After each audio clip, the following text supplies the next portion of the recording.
violence and other kind of violence. Get away! I could be at work, at school, in my car, and I can still get shot by the police. I can get shot anywhere. So it is what it is.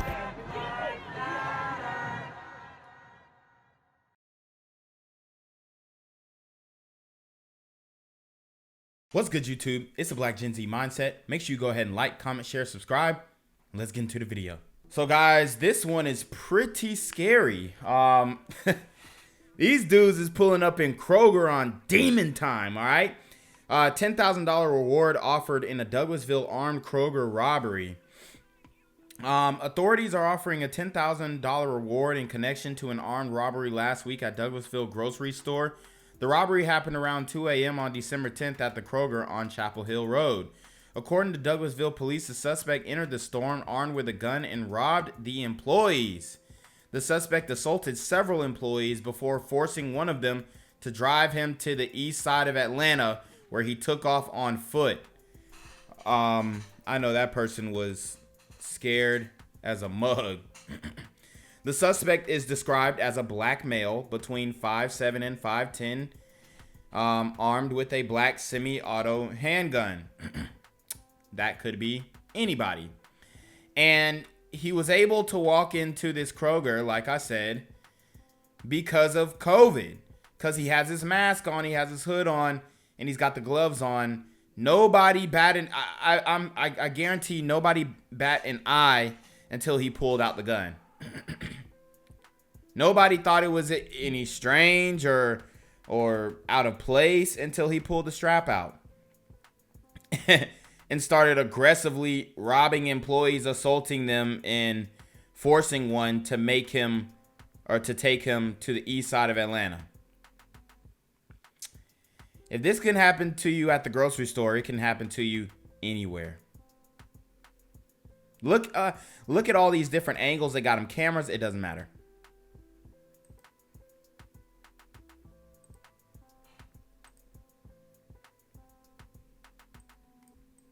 At 6, Atlanta's Convention and Visitors Bureau says it supports keeping Buckhead and the city of Atlanta together.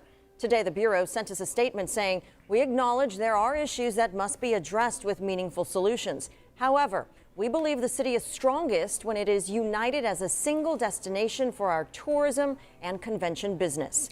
So, guys, if you aren't aware, the city of Buckhead wants to secede from Atlanta, the city of Atlanta, because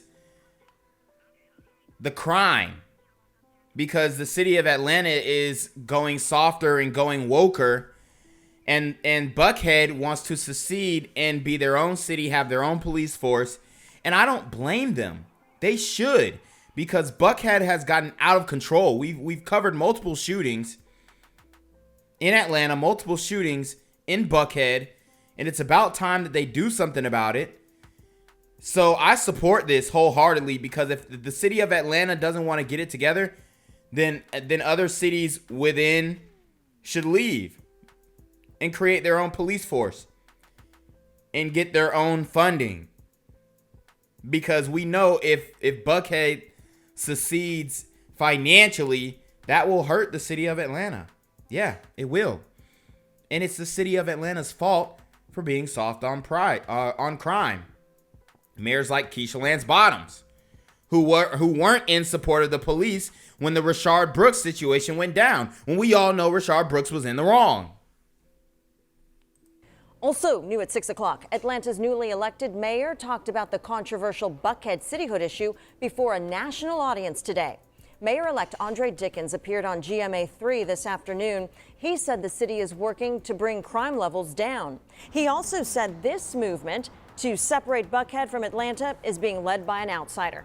Channel 2's Audrey Washington is live in Buckhead, where she talked to both sides today. Audrey. Right. The CEO of the Buckhead City Committee sent us a letter shortly after Dickens' appearance on GMA. In that letter, he stated that a majority of Buckhead residents want a cityhood. So what we did was we decided to speak with people right here in Buckhead to see what they think. Oh, God. So now they're doing this random street pole, which holds no merit, okay? I told you, I showed you guys a story about the businessman who came into the city of Atlanta, got his car jacked, and was shot in the leg because he refused to give up his keys. How that brother came around, that son brother came around and snuck around with the semi-automatic submachine gun. Like, come on.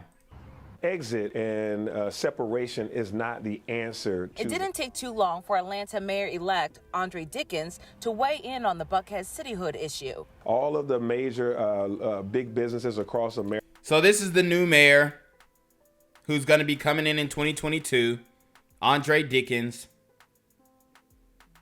Andre, if this is a message from the Black Gen Z mindset to you. If you don't get a hold on the crime, all hell is going to break loose in Atlanta. Okay? America, that headquartered in Buckhead and in Atlanta, we don't want separation. While on Good Morning America, Dickens went on to say that the city is working to bring down crime levels and believes a separate city of Buckhead would hurt Atlanta financially. He also says the Buckhead cityhood idea is being pushed by an outsider. But it's a few individuals, particularly one that's come down here from New York, that is trying to, stir up trouble. We reached out to New York. So he's come down to Atlanta from New York, and he sees the problems that happen in New York translating to Atlanta. New York native and CEO of the Buckhead City Committee, Bill White. He sent us this statement, which reads in part, quote, "The Buckhead City Committee has polled the legally registered voters of Buckhead 3 times. A solid majority of Democrats, Republicans, and independents say they would vote yes for cityhood, the last poll at 70%. Basically, no one voted for Dickens from Buckhead. Everyone in Buckhead is waiting to vote for cityhood on November 8th, 2022. Separating the city won't do a thing. Friday, I asked some people. So you heard the sister, separating the city won't do it. Actually, it will, because the city's not tough on crime. If the cityhood of Buckhead can get tough on crime, put plainclothes officers on the streets, clean up the streets, then yes, it will do something. This is why we can't have... Let me not. 2022. Separating the city won't do a thing. Friday, I asked some people right here in Buckhead whether they wanted a cityhood. I think it should be like by itself. I think it's a very bad idea. Bruh, did they ask the slowest people? Come on, G. So just like you heard there, some mixed reaction, mixed feelings about this possible Buckhead cityhood. Again, people will be able to vote on the matter in November. And we are live here tonight in Buckhead. Audrey Washington, Channel 2 Action News. And a new push to get more money into the hands of minority women here in Georgia. There will soon be hundreds of dollars available each month to low-income black women. CBS 46's Zach Summers live in Old Fourth Ward tonight. Zach, who's behind this initiative and what are they hoping to accomplish? Yeah, well, Sean, Georgians, they looked into the Georgians who were most impacted by poverty, and the data shows that it's black women living here in Old Fourth Ward where you have the highest concentration of Section 8 housing in the Southeast. Well, my question is, why do you think that is? They're saying in Georgia that the most impoverished are black women. Why do you think that is? Could it be because black women have the most children out of wedlock? Could it be because they have the lowest graduation rates? I mean, there's a lot of factors that contribute to why you are in poverty. And having children out of wedlock, especially multiple children, is one of the main factors. We know how to make it stretch. Brianna Lewis may know how to stretch a dollar, but she says it's not easy living in Section 8 housing. And we can go to work a 40, 60-hour work week and get like maybe $300 back or $400 back, and it's really, really hard. Where are you working a 60-hour work week and only getting $300 to $400 back? Sounds like you got to look for a better job, boo. Black women will have some of the deepest wealth gaps. Hope Wolensack is executive director of the Georgia Resilience and Opportunity Fund. The group is partnering with nonprofit Give Directly on a new initiative called In Her Hands. This initiative really does seek to capture the ways in which economic security is experienced in different areas so that we can do something about it. And you know what? I'm not even mad at this. I'm not mad at this. I wish that Black men were resourceful enough to come together and build initiatives where we ask for crowdfunding, crowdsourcing. But a lot of us are too proud to beg. And it's not even about begging. It's just that some of us are good. Some of us don't feel like we need that extra assistance. Okay? And the dudes that do are usually the ones impregnating these women, living off these women, so they can't afford what they got going on because they're supplying a bum dude and kids. So that we can change it. The program will give more than 600 low-income Black women in Georgia $850 each month for 2 years. It's guaranteed income for women like Lewis, who's among the 38% of Black women in Atlanta's Old Fourth Ward living in poverty. This is a little bit of a different approach than we see for a lot of our social programs. Councilman Amir Faroqi led a 28-member task force that looked into the root causes of economic insecurities, sparking the new initiative. He says the project aims to understand how guaranteed income can improve one's life and offer stability in hopes of translating those findings into policy. Giving cash to people directly is the quickest way to create benefit for those individuals. Now, while this program will launch in 04th Ward first, project leaders will also identify rural and suburban areas in Georgia where Black women can benefit from extra cash. The application process is expected to go live early next year. We have more information about this program on the CBS 46 News app. We're live in 04th Ward. Zach Summers, CBS 46 News. Thank you, Zach. So, guys, just doing a follow-up. We see that Black women are getting a lot of funding, a lot of money put toward them. Why you don't see these same initiatives for Black men, who knows? I'm not going to get into that. Black men versus Black women, it doesn't matter to me. I'm glad that at least they're getting the opportunity. And we know that Goldman Sachs announced that they were giving away some money toward Black women. So I'm just going to kind of give you a synopsis on where those funds actually went. So Goldman Sachs announces recipients of Black Women Equity Initiative. Goldman Sachs has announced the initial recipients of grants and investments awarded through its 1 Million Black Women Initiative.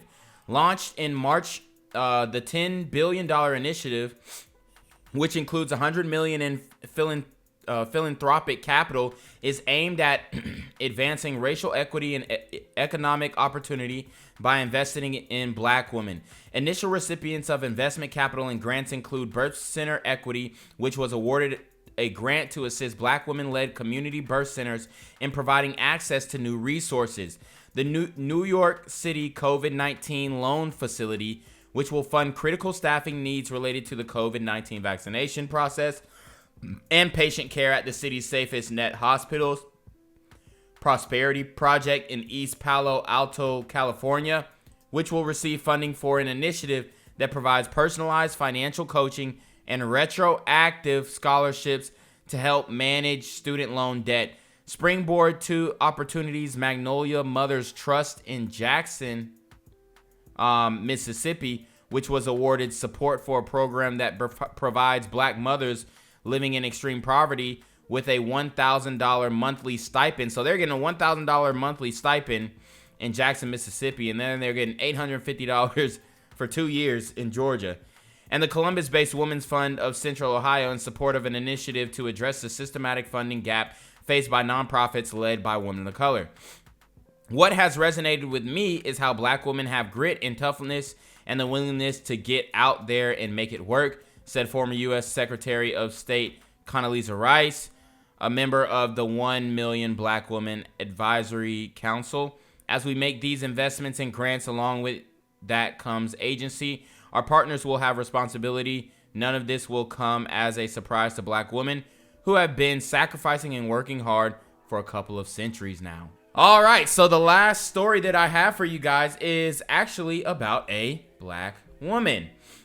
And this is a woman who has went against all odds and have, exceeded certain expectations that maybe society may have had upon her. All to mess up the whole opportunity. So anyways, Alabama judge removed from bench after findings of abusive language and inappropriate behavior. The former judge reportedly called an employee a heifer. And we know that that word heifer is, it pretty much flies out of black women's mouths like spit flies out of a man who slurs. I tried to make something work there. But anyways, an elected domestic relations Alabama judge was removed from the bench last week in order to pay the cost of the case that subsequently led to her being ousted from the courtroom after it was discovered that she displayed a pattern of inappropriate behaviors that included using fake social media accounts to make derogatory comments about other judges and communicate with people in cases over which she presided. The Alabama Court of the Judiciary issued the order on Friday, December 10th, requesting that Nikita Blocton be removed from her position as a circuit judge in Jefferson County after it was found that she referred to fellow judges as Uncle Tom and a fat bitch and called an employee a heifer, the ABA Journal reported. In addition, Blocton, who became a judge in 2017, was accused of making staff members work unreasonable hours and repeatedly threatened workers with termination. It was reported that she singled out one employee in particular and would verbally abuse and belittle that individual. It sounds like she was trying to enslave her employees. Other allegations included using several Facebook aliases to communicate directly with litigants and to provide information to litigants in cases, asking potential witnesses to delete evidence relevant to the commission's investigation, and attempting to influence the testimony of witnesses or potential witnesses in this matter, the 9-member panel declared. Furthermore, Blocton was reportedly unable to effectively remedy her backlog of cases, and that 2 judges were specially appointed to handle her backlog. Last May, the Yellowhammer State's Judicial Inquiry Commission filed a complaint against Blocton following claims that she was mentally unstable, and after a complaint claimed she used and reportedly made other employees take phentermine, a diet pill which caused behavioral changes, to pep them up after working long nights. However, the court said they failed to prove that the former judge inappropriately used drugs or was mentally unstable. So she was Cosbying the employees. The commission said Blocton failed to uphold the integrity of the judiciary, failed to conduct herself in a way that promotes confidence in the integrity of the judiciary, failed to maintain the decorum befitting her office, failed to be patient, dignified, and courteous, failed to promptly dispose of court business, and failed to diligently discharge her responsibilities.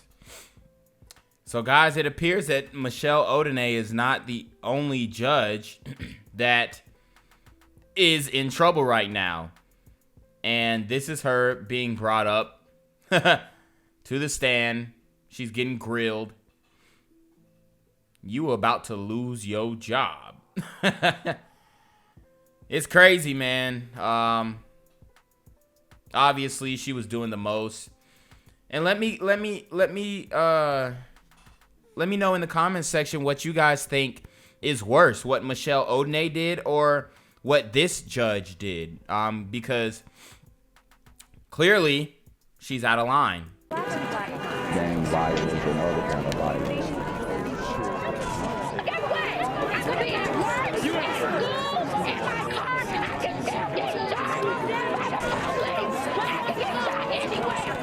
So it is what it is.